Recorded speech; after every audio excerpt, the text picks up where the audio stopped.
कस्तो राम्रो view.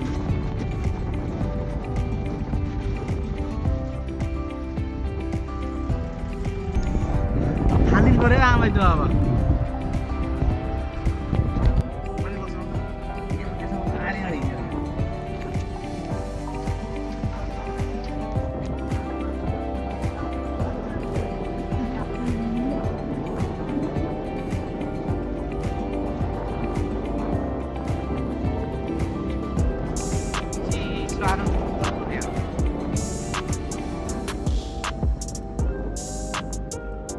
Auto लिइहाल्छ नि यस्तो बाटो छ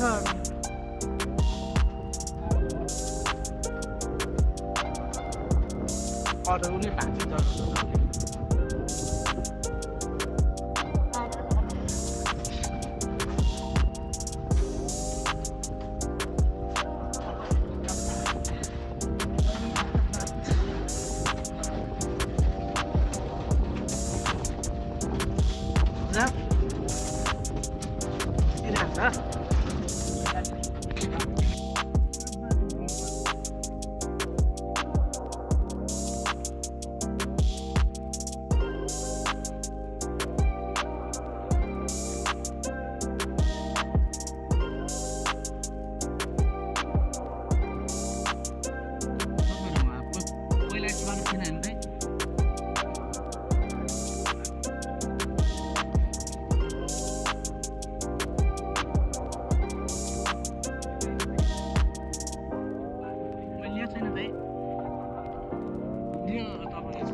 पनि ऐसा ना आएन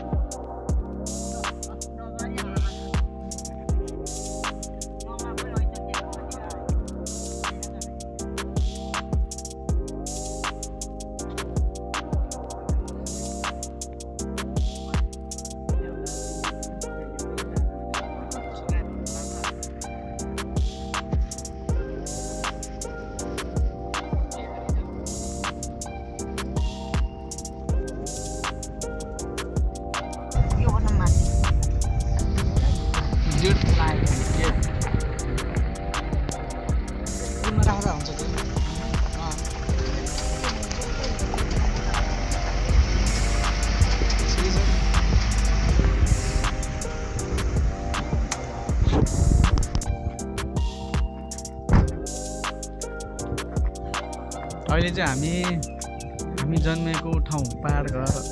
आइपुगेछौँ ल मेरो आमा यहाँ हुनुहुन्छ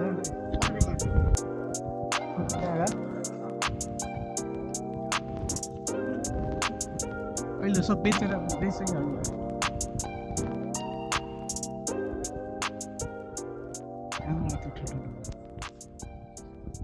आमा सक्छ आमालाई कि यो समय दिनु दाइ तपाईँले म आमालाई गर्छु उग्रिनु पर्ला नि त यहाँबाट नि त्यो पुच्ची गाडीमा के गर्दैन ढुङ्गासँग हान्दैन है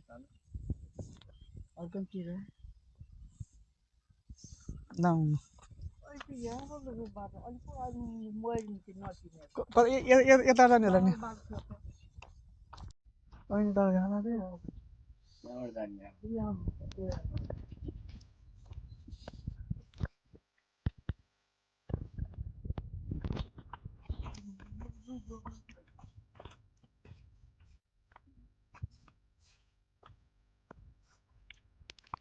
बुवाहरू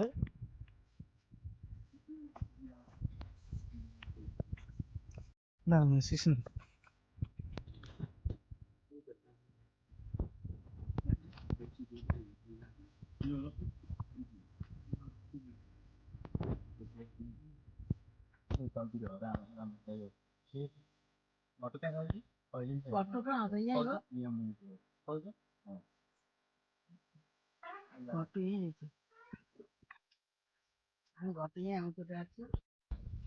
लाउनु ल सक्नुहुन्छ आउनुलाई समाउँदै आउनु न है।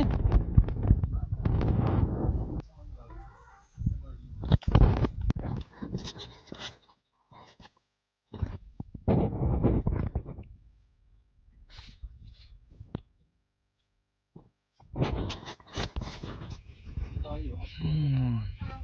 चाहिँ हामी जन्मेको ठाउँ हो। हामी जन्मेको ठाउँमा आएका छौँ होइन आज।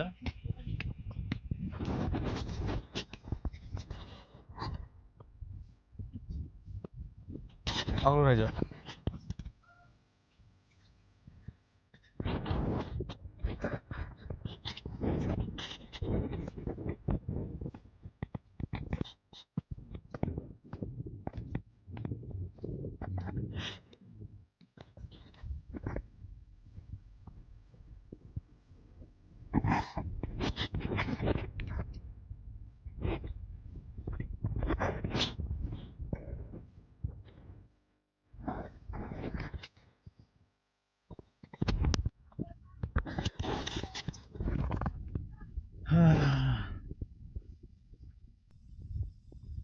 बाघमारामा चाहिँ हाम्रो पहिला बुबाहरू होइन,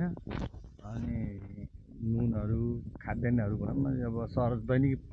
प्रयोजनमा आउने सामानहरू किन्न जानुहुन्छ कि बाघमारा। अनि हामी चाहिँ तपाईँहरू देखाउन सकिनँ मैले त्यो बाघमारामा एकदम टर्निङहरू छ क्या धेरै नै। यसले गर्दाखेरि यस्तो छ माहौल हेर्नुहोस् न।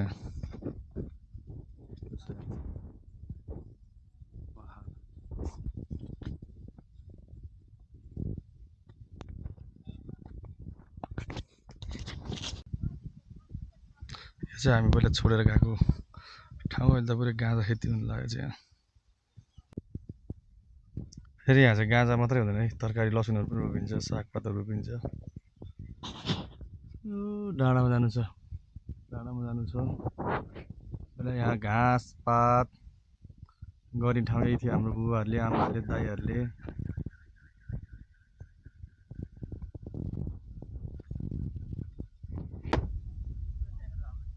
यो चाहिँ पहिला हाम्रो खेत हो क्या। 1 2 3 त्यहाँ देख्नुभएको चाहिँ हाम्रो उतापट्टि डाँडामा घर थियो दाइ भने अनुसारले। यो सबै चाहिँ हाम्रो पहिला दाइहरूको, अनि काकाहरू अरू दाइहरूको कसो थियो यहाँ चाहिँ। अहिले त्यहाँ गाँजा खेती भएको रहेछ।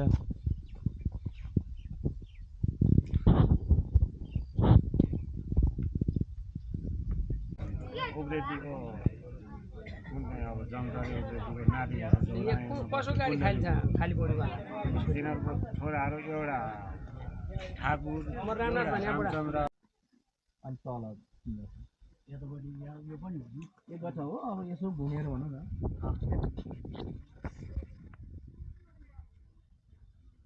अनि खेत हो पाहाडी, अनि एउटा जग्गा जाने रोड हाल्यो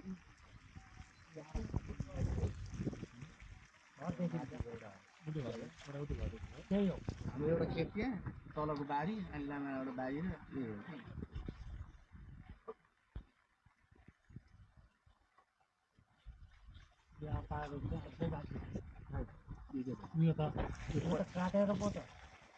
काटे थियो पहिला पालादेखि हाम्रो यो हजुरबाबु पालादेखि भयो। आँक हो यो, आँप के आँप। यहाँ चाहिँ यो नुहारा उसले लग्यो यतापट्टिको आँप, यो बयरको यही बाटो झर्दैन सबै बाटो अहिले चल्छ बाटो ठ्याक्क त्यो बाटो निकालेर यहाँ निकाल्नु पर्ने बाटो हो है सजिलो त्यो बाटो। त्यो बाटो लो हो क्या नि पहिला घर भयो हाम्रो त्यहाँ। यहाँबाट हाल्दाखेरि पुल हाल्न पनि छोटो पर्थ्यो।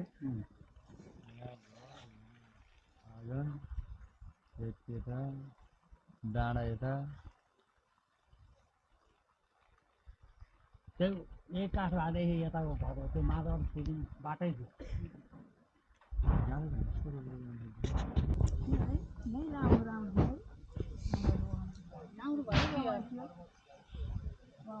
यहाँ धेरै रमाइलो चितवन भन्यो चितवन जान्छ। यो घर चाहिँ यहाँ थियो आमा हाम्रो यहाँ घर यो त्यो अब त्यो अनि पहिला बुढो घर त्यहाँ बुढो घर थियो कान्छो भाइ आएर बसेर अनि हाम्रो यो पछि भिन्न घर बनाएको थियो अनि यो आएर ढोका यता फर्कायो आप्पा बढियो यो अनि उयो मुन्चो राखेको होइन उयो मुन्चो त्यसको चुनी है चुनी खाने यही छ उतापट्टिबाट चिनी पूजा गर्छ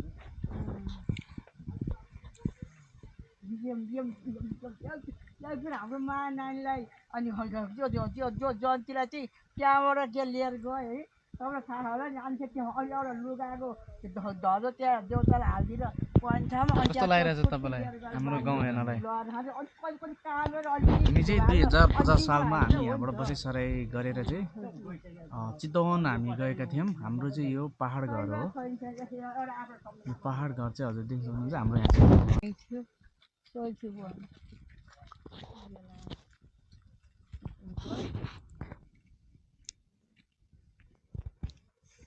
यहीँ बसिरहेको भए त के फेरि हामीलाई नि तपाईँले उहाँ चाहिँ चालको त्यो निगालहरू खोज्नु पर्नु अहिले हामी यहाँ सब राम्रो छ त्यहाँ उहाँ भन्दा यहीँ ठिक छ त बस्नलाई यहीँ आनन्द रहेछ नि यहीँ छ उहाँ के कामै नगरेर अल्छिएर बस्ने घरको घरै बसिदिनु खेतपाती गर्नु खेतीपाती नगर्ने होला घर घरै बस्ने होला बाउले मात्रै काम गर्ने होला त्यही भएर त्यस्तो लाग्यो मलाई त्यही भएर त्यो खजा झर त्यहाँ आइ उकाला यहाँ पानी ल आफ्नै आँगनमा बसेका के नि उहाँ भन्दा यही रमाइलो थियो कि हाम्रो यसरी बाटो साटो सबै आउँछ भैँजोरा यसरी मोटर आउँछ आउन जान सजिलो हुन्छ भन्ने थाहा भयो त किन जान्थे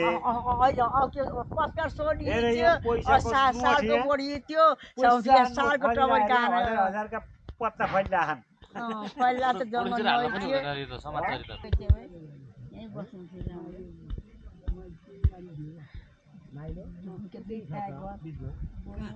माइलो भनेको माइलो लगाएर यो त अलिक मुटु डर चाहिन्छ यसरी पाउनु जग्गा हेर्नु नि पुरै बाँझो छ बाँझै छ हाम्रो जग्गा यो एक कट्ठा बराबर 1000 रुपियाँ उहाँ कर तिरेको यो कहाँ अब बोल्न नपाउँ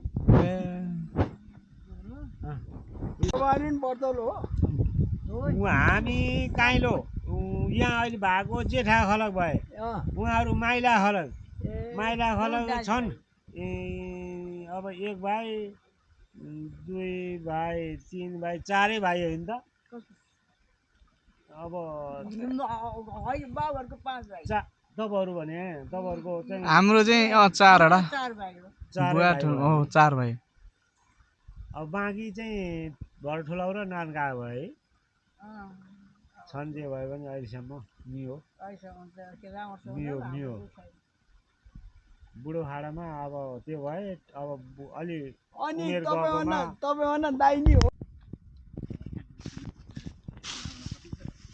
डाँडा काँडा हरियाली शान्त वातावरण छ यस्तो राम्रो लाग्छ कि आफ्नो जन्मेको ठाउँ मैले आज कतिको वर्षदेखिबाट मैले देखेको थिइनँ तर आज देख्ने पाएँ एकदम खुसी छु होइन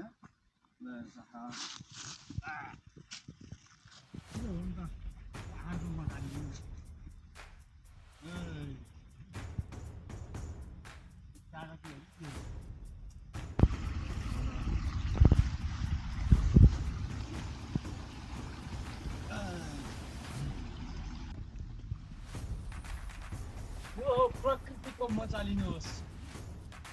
शान्त वातावरण छ आनन्द छ मनलाई शान्त बनाउँछ क्या यहाँ छुट्टै मजा आउँछ क्या आफ्नो जन्मेको पहाड घरमा आउँदाखेरि क्या त्यही डाँडा काँडा हो मेरो हजुरबुवाले बाबाले आमाहरूले त्यसो गरेको ठाउँ यहाँ पुरै यसरी बाख्रा चराउने घाँस काट्ने बम्बे साथीले यसरी फल्टेको टिप्ने उहाँ भिरमा गएर सबै घाँसपात गर्नु पर्थ्यो पिपल रहेछ अझै हाम्रो हजुरबुवाहरूको पालादेखि पुगेकै हो अब आफै कति वर्षदेखि आफ्नो ठाउँ आफ्नो पहिचान हो क्या त्यसरी मनाउँछ आफ्नो पहाड घरमा कहिले पनि मान्छे घुमेका छैनन् क्या अब सहर बजारमा मान्छेहरू बसेर ठाउँमा बसिसकेको तर आफू जन्मेको पहाड गाउँलाई बिर्सिन लागे मानिसहरूले तर आज म आफूलाई एकदम भाग्यमानी ठान्दछु कि म जन्मेको ठाउँ तर म 50 सालमा यहाँ 49 सालमा म जन्मेँ 50 सालमा चाहिँ हामी यहाँबाट बसै सर्यौँ त्यसपछि हामी चितवनमा गयौँ तर आज म जन्मेको लगभग 30-31 वर्षपछि म मेरो पहाड घरमा आएको छु मैले हेर्न पाएको थिएँ मान्छेले यहाँ घुम्नको लागि विभिन्न देश प्रदेश जान्छन् तर आफू जन्मेको पहाड घरमा घुमेको छन् तर पहिला आफ्नो पहाड घरमा घुम्नुहोस् अनि त्यसको मजा छुट्याउँछ यो देश विदेश घुमेको भन्दा मजा आनन्द आउँछ प्रकृतिलाई हेर्नुहोस्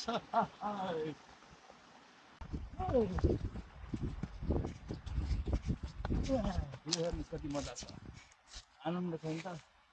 ढुसिलो चाहिँ गाडी पिपलको बोटेर त्यहाँ पहाड हेर्नुहोस् यो ढुङ्गा हेर्नुहोस् कम मजा आउँछ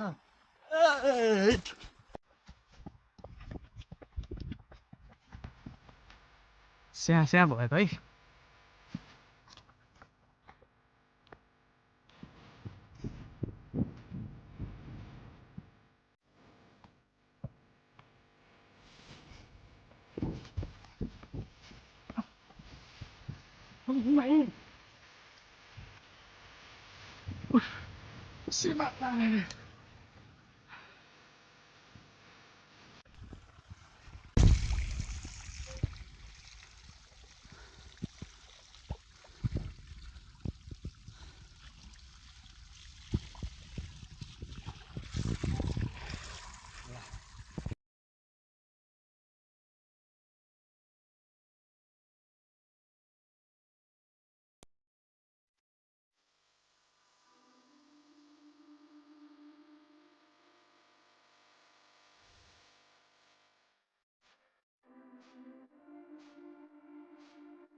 ये खाने हुँदैन नि हो यो खाने क्या